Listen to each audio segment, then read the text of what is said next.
आप देख रहे हैं सत भक्ति सागर। तो यहाँ आपसे प्रार्थना की जाती है, जब तक सत्संग चले आप सब चिंताएं और इधर उधर की गल्ला बातें छोड़ के ध्यान से सत्संग सुनो। चाहे कोई रोगी है, चाहे कोई संकट है किसी प्रकार का, आप एकाग्रचित्त होकर सत्संग सुनोगे तो राहत मिलेगी और ये ज्ञान ग्रहण होगा। एक उपदेशी परिवार की लड़की किसी अनुपदेशी परिवार में ब्याही गई, उनका संयोग हो गया।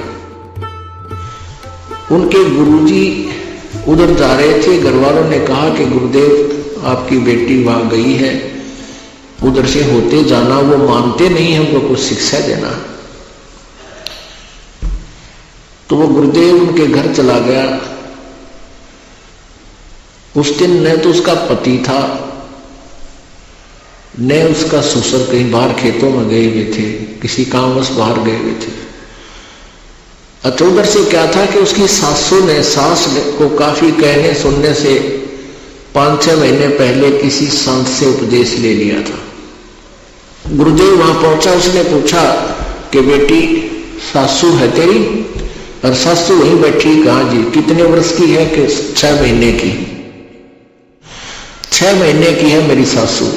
अच्छा, और ससुरा? बोला ससुरा तो सही नहीं। और पति? बोला पति भी को ना। अच्छा, कहा बेटी मैं फिर आऊंगा, अभी तो मुझे समय है नहीं, फिर 1-2 दिन रुकूंगा, इन सबको प्रार्थना करूंगा और समझाएंगे। चला गया। अब वह बुढ़िया ने तो सींग पिना लिए और लगी लड़न उस लड़की के साथ। कितना शर्म नहीं आई, हमारी बेइज्जती करे, इतना बोलन का भी ना बेरा है। वरना 60 साल की औरत ने तो 6 महीने की बतावे, और ससुरा मार दिया, तूने खसम मार दिया। उन लोगों सह को ना। अब वो विकला शुरू। अब ऐसे होता है जगत और भगत का न्यू बैरोस है, उनके सारे नियम उलट होते हैं। अब बुढ़ा आया सामने, बुढ़िया ने तो वो भी शुरू कर सारे प्रवचन सुनाने। बोली किसी घर की आएगी या देख, मन्नत न्यू कहे 6 महीने इनके गांव का रहा था एक बाबा जी, और उन्होंने पूछा था तेरी सासू सह कितने दिन की है? तेरी सासू है ना? बोली कोई सासू तो 6 महीने की है।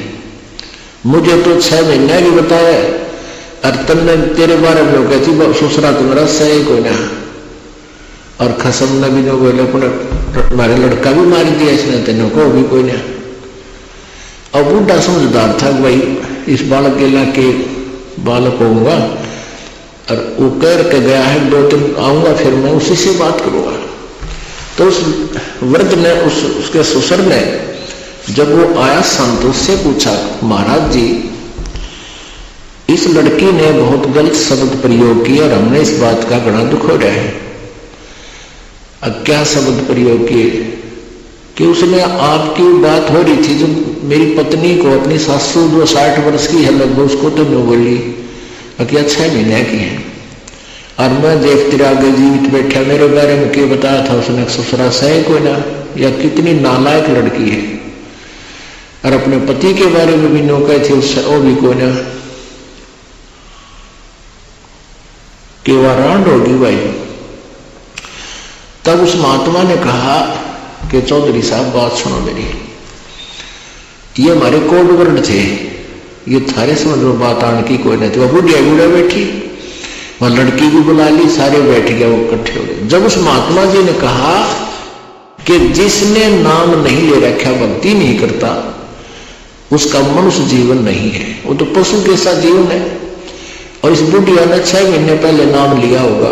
वह बुढ़िया बोली हाँ जी 6 महीने पहले नाम लिया था मैंने। एक महाराज जी आ रहे थे गांव में, और इस थारी बेटी ने दबाव देकर मुझसे नाम दिला था, मुझे नाम दिला।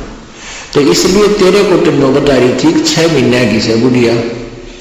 इससे पहले का माई तेरा जन्म पशु के साथ था, मानस का नहीं था। और जिस दिन तेरा नाम मिला उस दिन तो तेरा मनुष्य का जीवन प्रारंभ है, इसलिए तू 6 महीने की बताई। कहा अच्छा महाराज जी मेरा तो गलती होगी, और मन तो बहुत गलत शब्द बोल दिया बेटी ताई। अब कोई बात ना, बिना ज्ञान के ऐसे हो जाता है। और सुसर ने नाम नहीं ले रखा, इसलिए इसने लोका कि तो सहे को नहीं। तो बुढ़े के भी इस बात का असर हो गया, अक महाराज जी बात तो तेरी सोड़ा ने काफी ज्ञान समझा। तो उस सुसर ने भी नाम ले लिया, फिर पति ने भी उपदेश ले लिया। एक पुण्य आत्मा अच्छे घर की बेटी सत्संग परिवार की दूसरे घर को जाकर भी ऐसे सुधार देती है। तो जिस दिन से आप जी को उपदेश मिला है वो आपका जन्म है, और बाकी का जो जीवन है आपका वो व्यर्थ गया। फिर भी कहते हैं जीना तो थोड़ा ही बोला, कई बुजुर्ग ऐसे होते हैं जब तक हमें उपदेश प्राप्त नहीं हुआ तब तक हमारा जीवन व्यर्थ होता है, और मानुष जीवन पाकर परमात्मा की भक्ति नहीं करते हैं तो अब ये पशु तुल्य जीवन बताया सतगुरु ने। तो गुरु जी भी पूरा हो। देखो परमेश्वर कबीर जी आते हैं, वो चारों युगों में अपना ज्ञान प्रचार करते हैं, और उस ज्ञान के अंदर दम होता है, बाकी ज्ञानों में दम नहीं होता। तो उस परमेश्वर के ज्ञान को आधार बनाकर ये नकली संत भी नाम देते फिरते हैं, उसी आधार से वो नाम ले लेते हैं, लेकिन उनको और लाभ कुछ नहीं होता, नाम का जो कोई अधिकारी नहीं है। लेकिन इतना अवश्य हो जाता है कि उनके बताए अनुसार वो बुराइयों से बच जाते हैं। बीड़ी शराब मांस तंबाकू अगर वो छुड़वा देते हैं उनका, तो उन पापों से बच जाते हैं। और ये समय आता है कोई बहुत लंबे समय के बाद, जैसे परमात्मा 600 वर्ष पहले आए थे, उसमें आप जी को उपदेशी बनाकर और आपकी बैटरी चार्ज करके आपको इतनी भक्ति करवाएगी कि अब इस पिछली पीढ़ी तक आप जी का मनुष्य जीवन चलता हुआ आ रहा है। और केवल आप जी को 5 नाम देकर गए थे। इन 5 नामों से 600 वर्ष पहले केवल 5 नाम दिए जाते थे, परमात्मा ने और नाम नहीं देते थे। और केवल कुछ ही पुण्यात्माओं को, जो विशेष आत्माएं थी, उनको ये सभी मंत्र दिए गए थे, लेकिन उनको आगे दान करने का आदेश प्रभु ने नहीं दिया था। वो कौन सी पुण्यात्माएं हैं जो 600 वर्ष के दौरान, आज से 600 वर्ष के बीच में जिनसे परमात्मा मिले?